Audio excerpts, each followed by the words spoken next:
오늘 함께 나누실 하나님 말씀은 마태복음 22장 1절부터 14절까지 말씀입니다. 마태복음 22장 1절부터 14절까지 말씀입니다. 신약성경 37면 마태복음 22장 1절부터 14절까지 말씀을 저와 여러분들이 한 절씩 교독하겠습니다. 예수께서 다시 비유로 대답하여 이르시되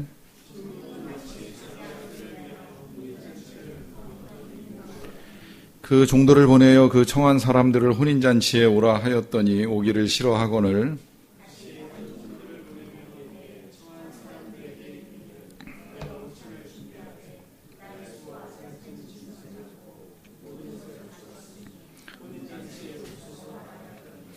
그들이 돌아보지도 않고 한 사람은 자기 밭으로 한 사람은 자기 사업하러 가고 임금이 노하여 군대를 보내어 그 살인한 자들을 진멸하고 그 동네를 불사르고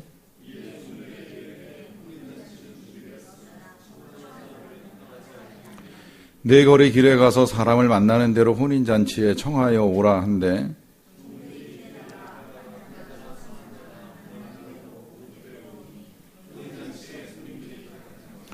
임금이 손님들을 보러 들어올세 거기서 예복을 입지 않은 한 사람을 보고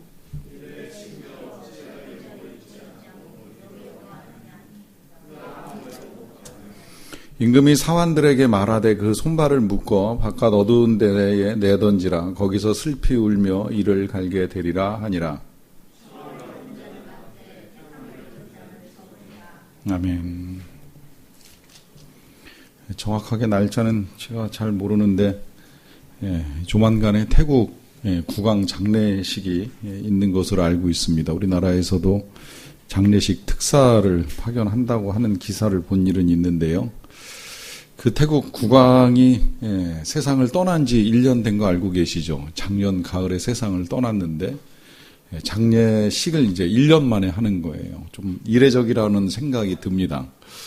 역사 속에 장례식 하는데 1년이 걸리는 나라가 있었나 하는 생각이 들 정도인데 잘은 모르겠지만 태국이 그 장례식을 그렇게 이제 오랫동안 이제 보류했다가 1년 만에 치르는 이유는 태국 국민 전체가 이 국왕에 대한 애도하는 마음이 크기 때문인 것으로 저는 그렇게 알고 있습니다. 작년에 태국 국왕이 세상을 떠나고 나서 얼마 안 되었을 때에 그 태국 선교사 공연옥 선교사님이 우리 교회에 오셔서 선교 보고를 하실 때 태국 전체가 슬픔에 빠져 있다 하는 말씀도 하시고 또 이 기회를 통해서 우리의 진정한 왕이신 예수님의 통치에 대한 갈망을 태국 국민들이 가졌으면 좋겠다. 이제 이런 말씀 하시는 것을 들었던 기억이 나는데요. 이 태국 국민들이 이제 그만큼 그 왕에 대한 신뢰도 있었고 또 왕에 대한 존경도 이제 컸다 하는 이제 말씀 하시는 거 들었고요.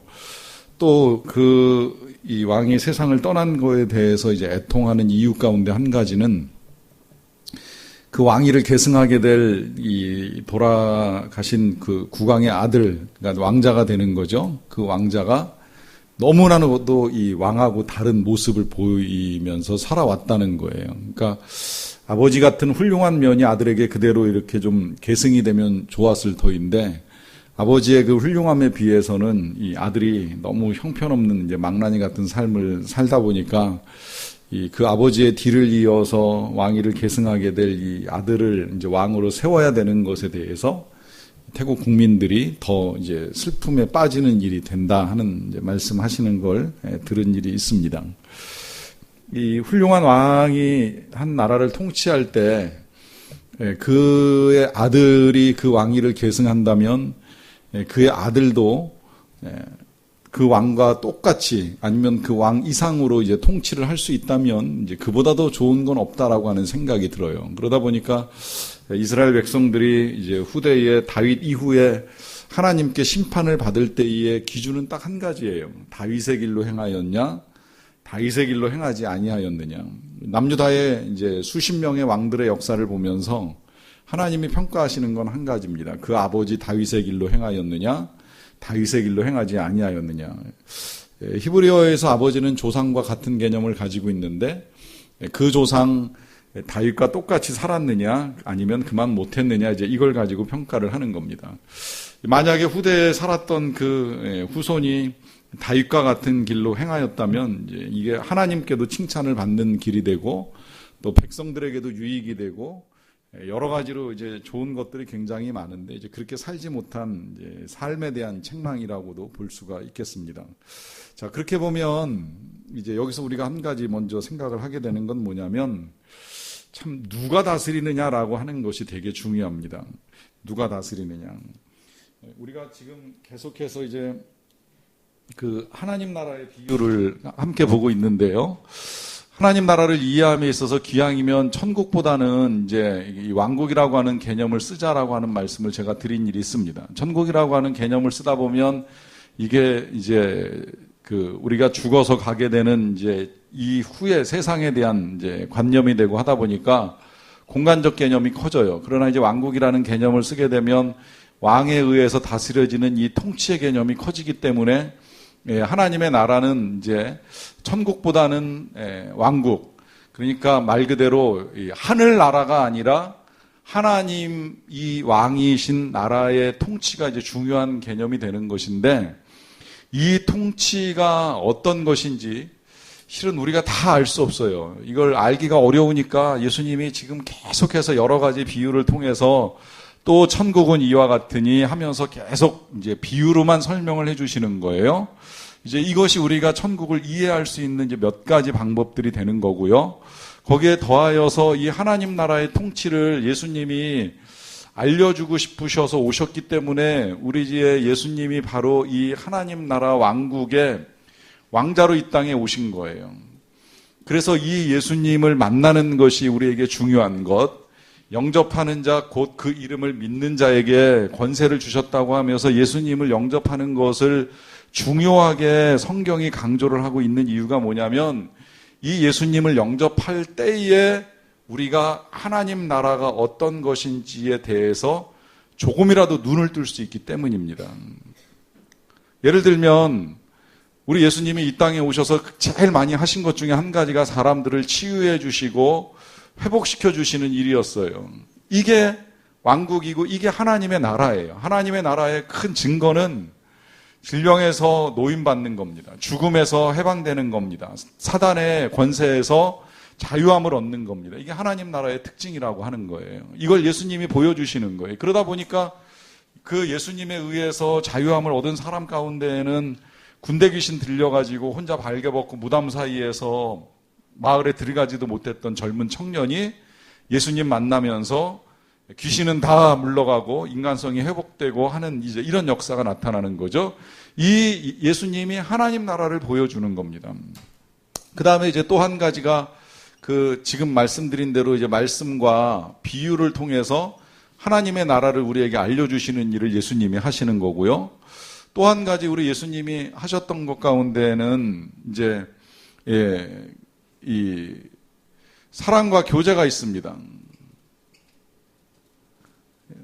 이 사랑과 교제라고 말씀을 드리는 이유는 뭐냐면, 예수님을 만났던 사람들 가운데에 세상으로부터 버림받은 사람들이 있어요. 가장 대표적으로 막달라 마리아나 삭개오 같은 사람들.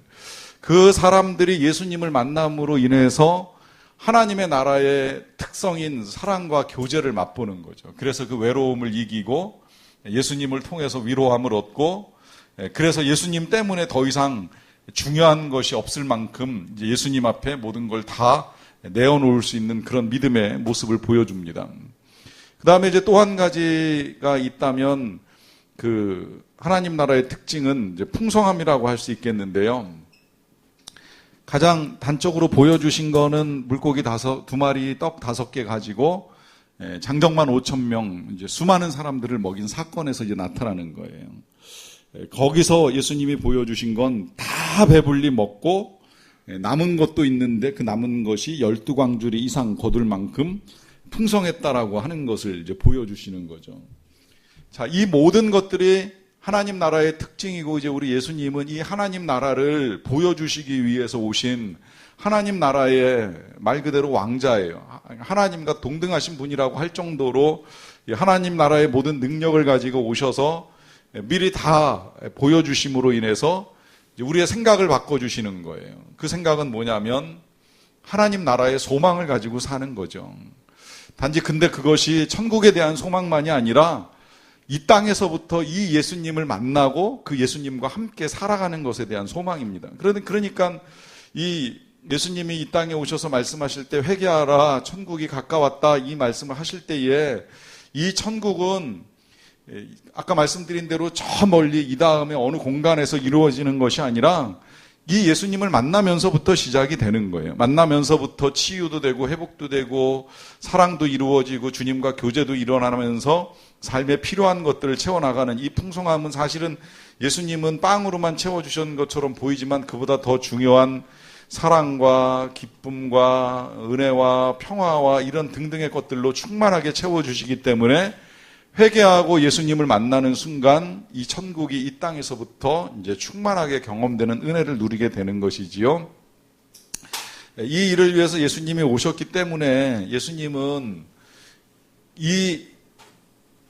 이 땅에 오셨을 때에 제일 먼저 보여주신 예수님의 능력의 자리가 어디냐면 혼인잔치입니다. 오늘은 이제 저와 여러분들이 그 혼인잔치의 비유를 가지고 하나님의 나라에 대한 새로운 이해를 또 한번 하게 되는데요. 일단 오늘도 마찬가지 방식으로 이 주님이 예수님을 통해서 보여주시는 하나님 나라의 그 특징과 더불어서 거기에 대한 우리 사람들의 반응 그리고 우리가 궁극적으로 어떤 반응을 보여야 될 것인가를 오늘 말씀 속에서 한번 좀 생각을 더 해보도록 하겠습니다. 먼저 마태복음 22장 1절부터 2절까지 말씀입니다. 예수께서 다시 비유로 대답하여 말씀을 하십니다. 자, 다시 비유로 말씀하시는 건 조금 전에 한번 비유를 하셨어요. 그 비유가 몇 주 전에 제가 이제 말씀드렸던 비유인데 그것은 농장을 지어놓고 그 농장을 종들에게 맡겨놓고 왕위를 받기 위하여 멀리 떠났던 왕의 비유입니다.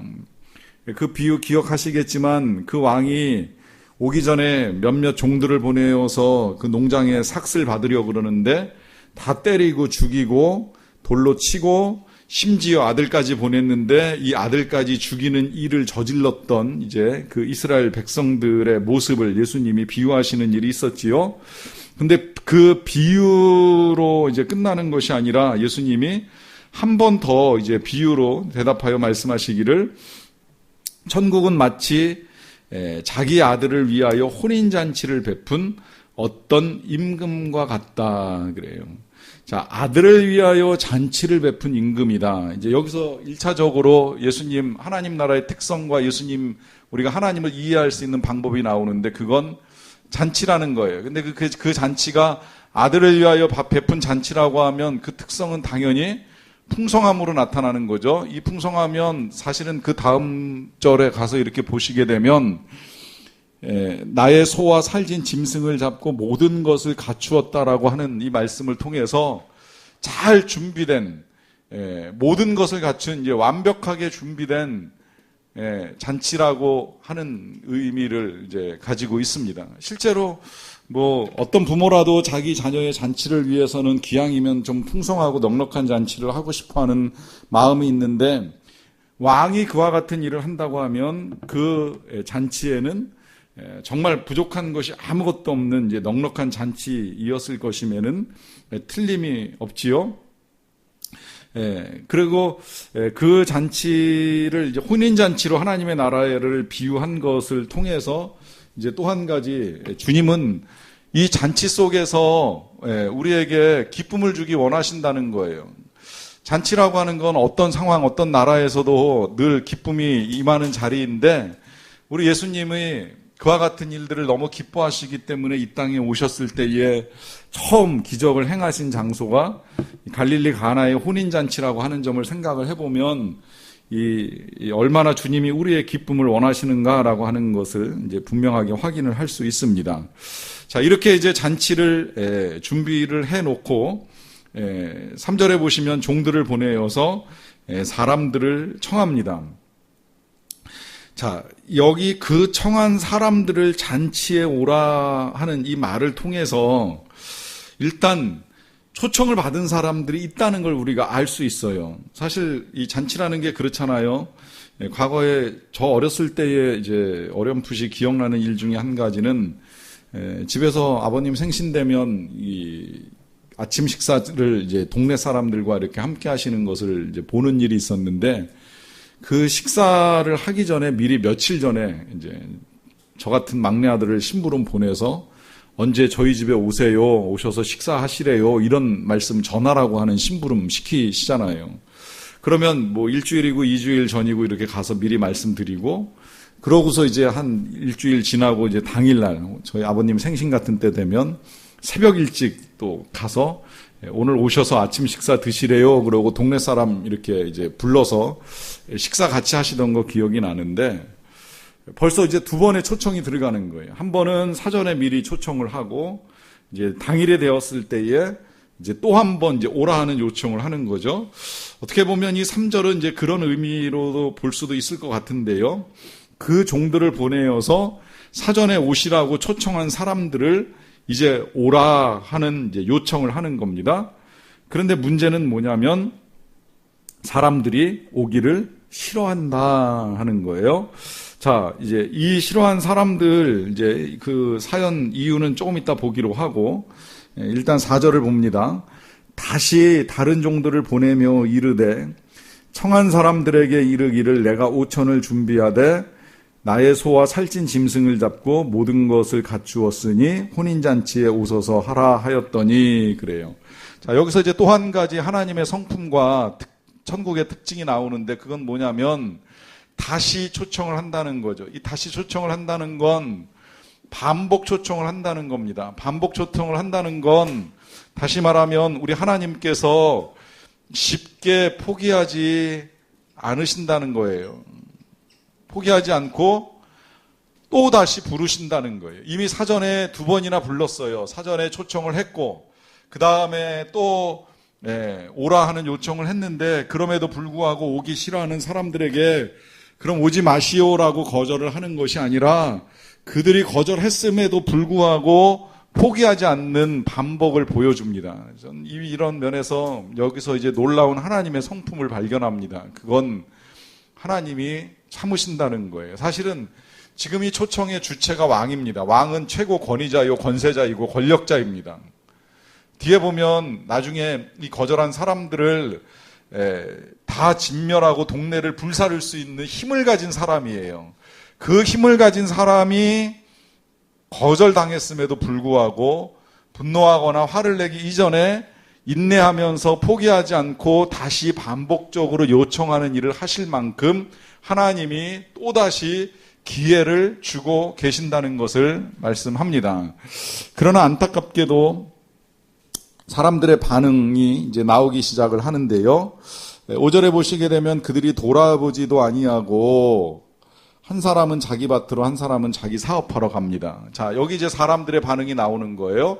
그 첫 번째 반응이 뭐냐면, 첫 번째 반응은 그들이 무시한다는 거죠. 뭐 무관심이라고 해도 상관이 없을 것 같아요. 쳐다도 안 보는 거예요.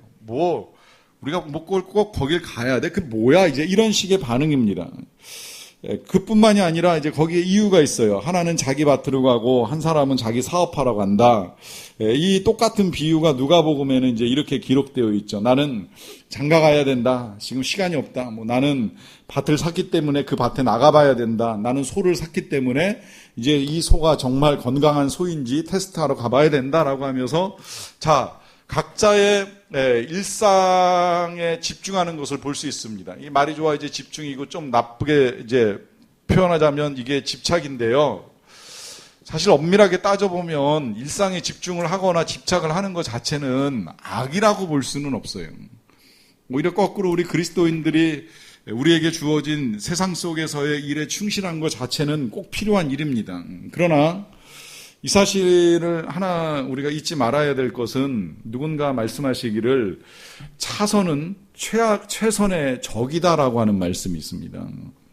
물론 때때로 우리가 차선이나 차악을 선택해야 될 상황이 와요. 우리가 이제 특히 선거할 때 후보가 마땅치 않으면 최악보단 차악을 선택한다 이제 생각을 가지고 투표에 임하는 일이 있는데요. 그러나 때때로 차선은 최선의 적이 될 수 있다는 거예요.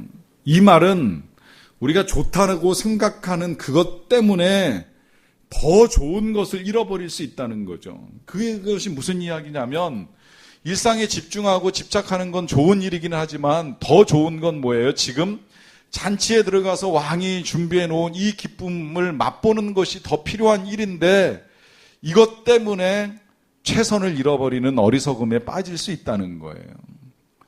이것도 사실은 뭐 있을 수 있는 일이라고 생각을 하면 이제 그 다음에 이제 더 악한 일이 일어나는데 그것이 6절에 있습니다. 그 남은 자들은 종들을 잡아 모욕하고 죽이는 일이 일어났어요.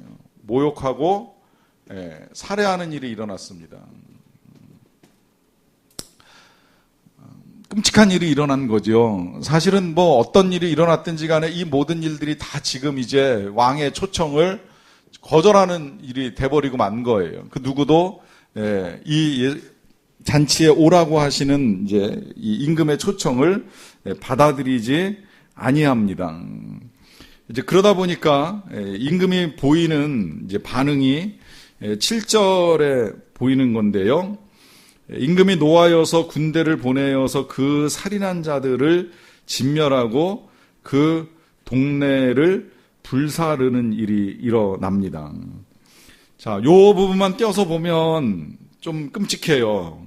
이 거절당한 임금이 군대를 보내서 진멸하고 동네를 불사르는 일이 일어났습니다. 어떻게 보면 잔치에 오지 아니하였다는 이유 때문에 혹독한 형벌을 내리는 거 아니겠는가라고 하는 생각을 하게 되는데요. 이 일에 있어서 우리는 1차적으로 이 이스라엘의 역사가 보여줬던 모습을 보기 전에 이제 우리 하나님 마음을 좀 헤아려 보는 것이 더 좋지 않을까라고 하는 생각을 하게 됩니다. 우리는 모든 심성의 이제 많은 부분이 하나님의 형상으로 지음 받았기 때문에 우리가 하나님과 이제 똑같은 반응을 보이는 일들이 일어납니다. 그래서 그 가운데 한 가지가 뭐냐면 불쌍한 사람을 보면 동정심이 생겨요. 안타까운 마음이 생겨요. 하나님의 마음을 제대로 가지고 있으면 어려운 사람 보면 내가 어떻게 도와줘야 될지 하는 이제 이런 마음 생기는 게 너무 당연해요. 그런데 반대로 뭔가 불의한 사람 보잖아요. 그걸 뭐 뉴스로 보든 직접 대면하든 그러면 분노가 끓어올라요. 화가 나요. 그 화가 나는 건 우리 안에 이제 의가 있기 때문에 그래요. 하나님이 주신 의가 타오르면서 분노가 끓어오르는 거예요. 그런 하나님의 마음 가운데 한 가지가 뭐냐면 거절에 대한 분노입니다. 요청을 했는데 그 요청한 사실에 대해서 받아들여지지 아니할 때에 이것이 우리 마음속에 큰 상처로 자리를 잡습니다. 특히 이 거절감이라고 하는 건 이 내적 치유에서 굉장히 중요하게 다루는 심성 가운데 한 가지인데 어렸을 때에 경험된 거절감이 이 성장 과정 중이나 아니면 이 평생에 미치는 이 영향이 상당히 크다고 하는 것을 이제 많이들 이야기해요. 특히 태중에서 이 낙태를 통해서 생명을 거절당할 뻔한 경험을 가지고 태어난 아이가 성장 과정 중에 보이는 반응, 내지는 세상에 태어나긴 태어났는데 너 같은 애가 왜 세상에 태어났느냐라고 하는 이 거절된 이제 표현들을 듣게 될 때에 이 아이가 그것으로 인해서 평생에 사람들의 눈치를 본다거나 이제 인정을 받기 위해서 애를 쓴다거나 하는 이런 태도들을 이제 보이는 거죠. 그리고 이제 끝끝내 자신의 그 거절이 용납되지 아니할 때에 이제 그게 이제 분노로 터져 나와 가지고 폭력이나 이제 살인 같은 이제 형태를 보이는 경우도 종종 우리 사회에서 이렇게 보게 되는데요. 거절이라고 하는 것이 그만큼 우리의 삶에 미치는 영향이 크다는 거예요.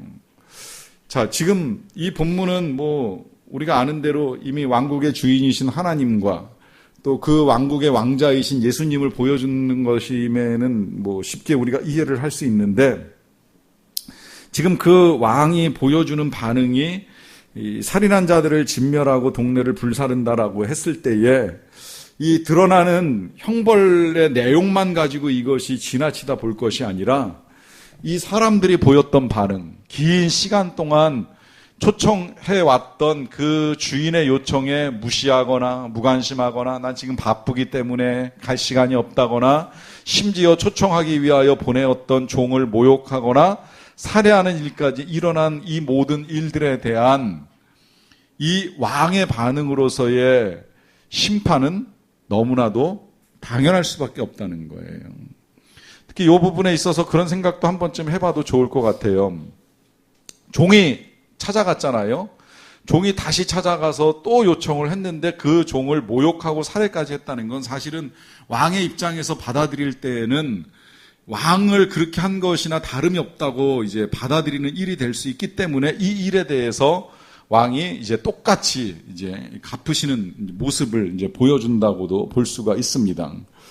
그러다 보니까 이제 이와 같은 일로 이스라엘이 이 모든 일들을 겪는 거예요. 혹자는 이 7절 말씀이 성경에 따라서는 그 후대에 기록된 구절이 아니냐라고 이제 보는 일이 있는데 그렇게 보는 이유가 뭐냐면 실제로 이스라엘은 선지자들을 통해서 끝없이 하나님께 초청하는 일이 있었고 마지막에 예수님을 보내셔서 그 예수님의 잔치에 올 것을 드러내셨음에도 불구하고 끝내 그 예수님까지 거절하고 무시하고 심지어 모욕하고 살해하는 일이 있다 보니까 마지막에 그 예수님을 무시한 도시 예루살렘이 AD 70년에 완전히 진멸당하고 불태워지는 일이 일어납니다.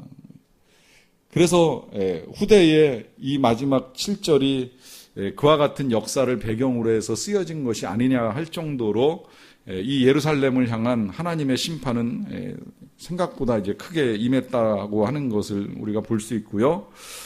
그런데 이제 하나님이 거기서 멈추신 것이 아니라 8절에 보시게 되면 이에 종들에게 이르되 혼인잔치는 준비되었으나 청한 사람들은 합당하지 아니하다라고 하면서 일단 지금 여기 거절한 모든 사람들이 다 부적합하다라고 하는 사실, 합당하지 않다라고 하는 사실을 이제 말씀하시고 이제 또 다른 방법을 찾아 나가시는데 그 방법이 9절에 이렇게 기록되어 있습니다. 내 거리 길에 가서 사람을 만나는 대로 혼인잔치에 청하여 오라. 한데 종들이 길에 나가 악한 자나 선한 자나 만나는 대로 모두 데려오니 혼인잔치에 손님이 가득한지라 그래요. 자, 그 구절 이제 보기 전에 다시 한번 그 앞에 이 8절에서 보시면 혼인잔치는 완벽하게 준비되었는데 사람들이 부적합하다 그랬어요.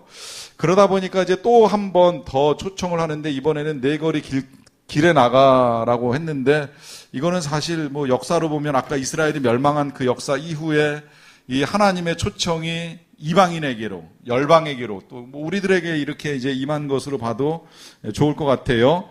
가서 뭐라고 말씀하시냐면 사람을 만나는 대로 초청하라 하는 거예요. 만나는 대로라고 하는 건 뭐예요? 결국은 조건 없이 무조건적으로 초청하라는 거예요. 그 무조건에는 보니까 악한 자나 선한 자나 다 초청을 받습니다.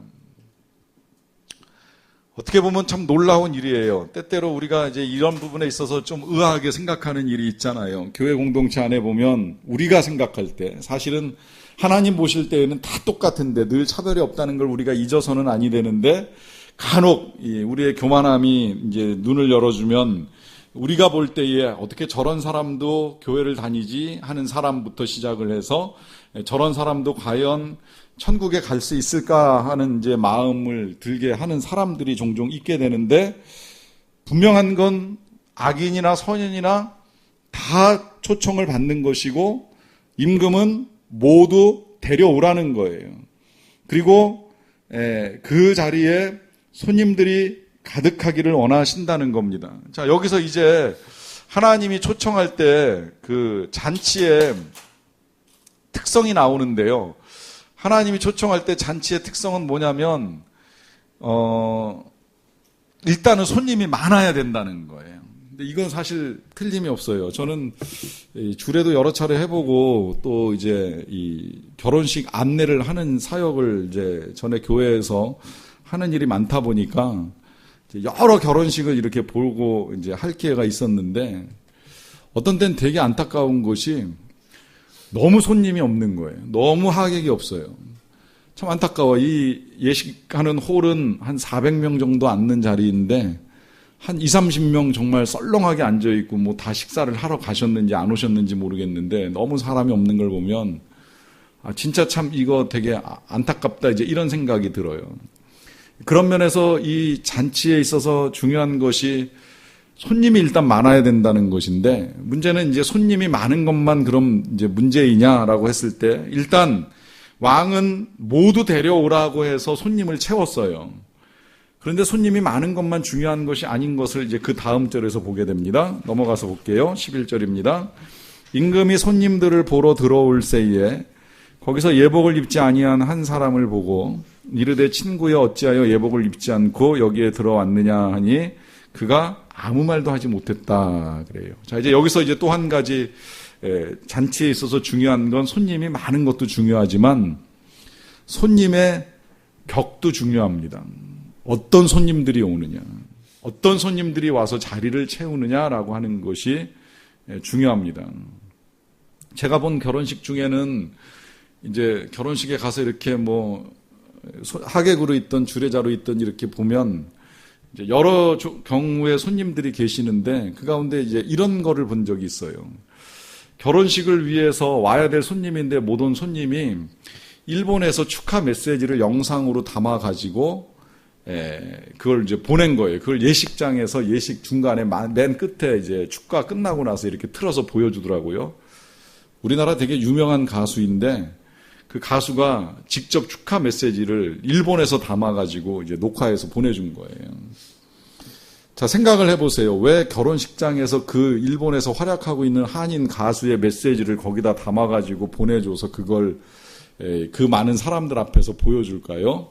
이런 일들을 하는 건 그만큼 이제 결혼식의 격을 높이는 일 가운데 한 가지. 이 결혼식은 저런 사람도 축하해주는 결혼식이다라고 하는 걸 보여주기 위해서 그와 같은 일들을 하는 거죠.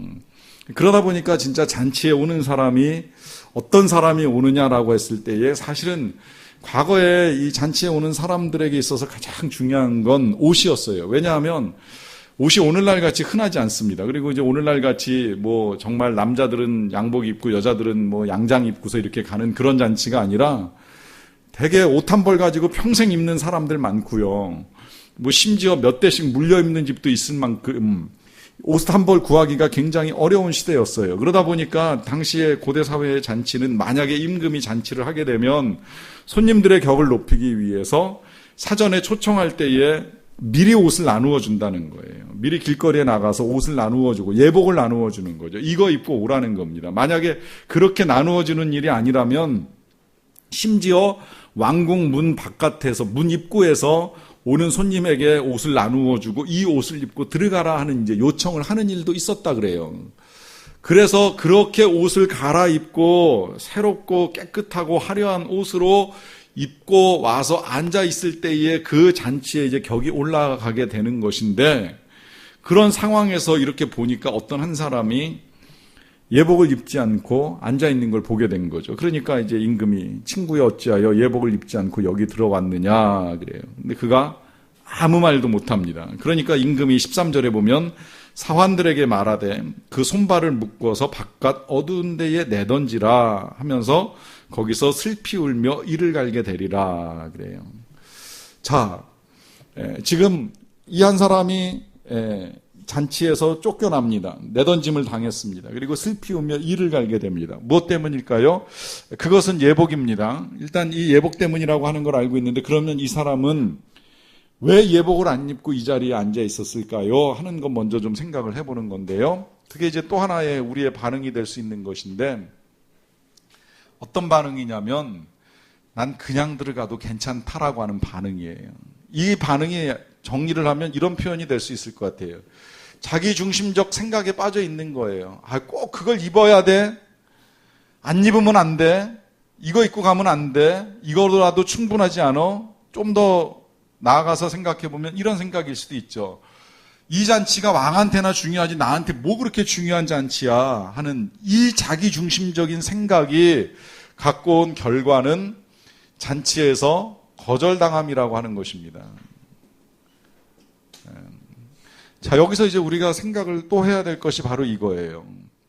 사람들이 잔치 자체를 거절하는 일도 있지만 잔치에 초청을 받았음에도 불구하고 이 자기 중심적인 생각을 끝내 내려놓지 못해가지고 거절당하는 사람도 있습니다.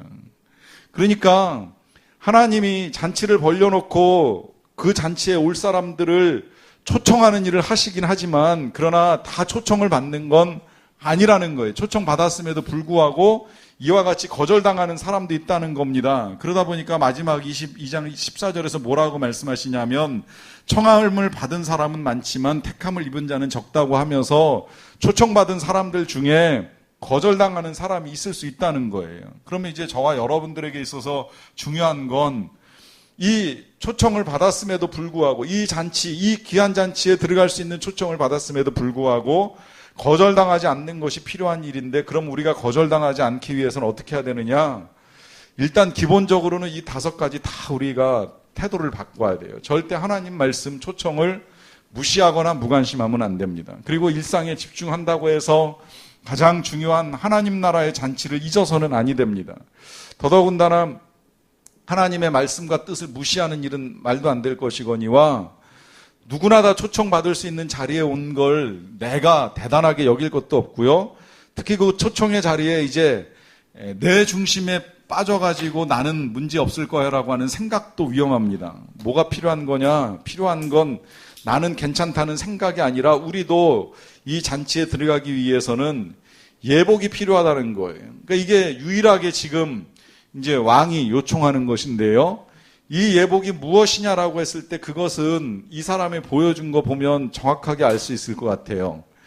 예복은 뭐예요?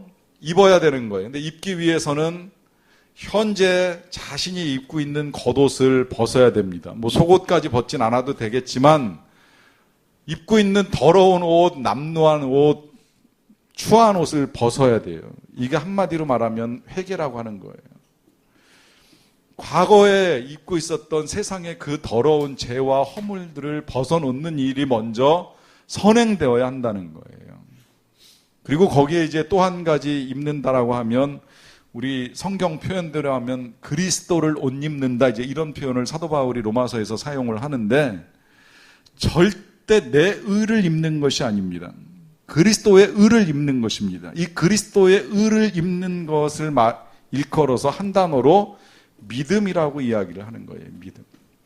믿음이라고 하는 것은 내 의로 하나님의 나라에 갈 수 있다는 생각을 버리고 나를 위하여 십자가에서 죽으신 예수님의 의로 말미암아 내가 갈 수 있다.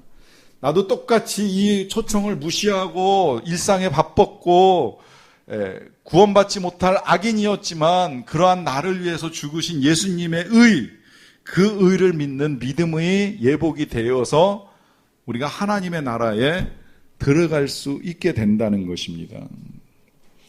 주님이 오늘 저와 여러분들을 바로 이 잔치에 초청을 하고 계시는 거예요.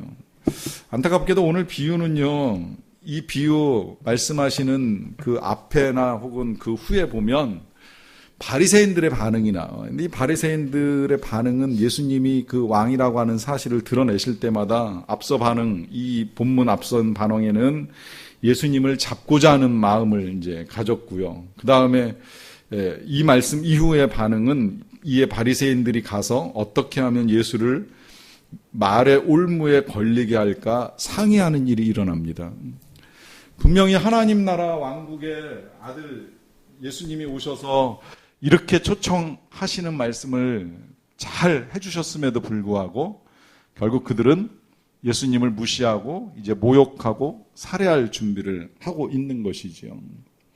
결국 그들을 향해서 주님이 말씀하시는 거예요.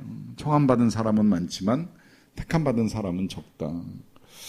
저와 여러분들이 우리를 초청하신 하나님의 그 초청에 합당하게 이제는 택함받은 자로서의 회개함과 믿음을 가지고 살아갈 수 있게 되기를 간절히 축원합니다.